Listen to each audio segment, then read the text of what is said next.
પાટણ જિલ્લાના હારીજ શહેરમાં આવેલ આંગણવાડી કેન્દ્રો જર્જરિત હાલતમાં જોવા મળી રહ્યા છે। ત્યારે હારીજ શહેરમાં બાળકોની સુરક્ષા પર તંત્ર દ્વારા ક્યારે યોગ્ય ધ્યાન આપવામાં આવશે તેમજ ક્યારે ઉત્તમ વ્યવસ્થા કરવામાં આવશે, જે એક પ્રશ્ન લોકમુખે ચર્ચાઈ રહ્યો છે।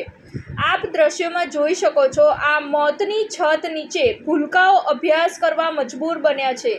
જર્જરિત આંગણવાડી કેન્દ્રમાં બાળકોને બોલાવી બેસાડી ભણાવવું કેટલું યોગ્ય?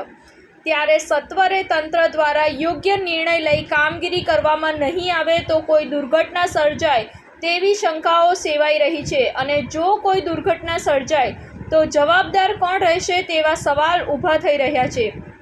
હારીજમાં આવેલ આંગણવાડી કેન્દ્રો જર્જરિત હાલતમાં હોવાથી બંને આંગણવાડી કેન્દ્રના મળી કુલ 35 જેટલા નાના બાળકો ભયના ઓથાર હેઠળ અભ્યાસ કરવા મજબૂર બન્યા છે, જેમાં હારીજ શહેરના આંગણવાડી કેન્દ્ર નંબર 18 અને 8 બંને કેન્દ્રો છેલ્લા ઘણા સમયથી જર્જરિત હાલતમાં હોવા છતાં બાળકોને અભ્યાસ અર્થે બેસાડવામાં આવે છે।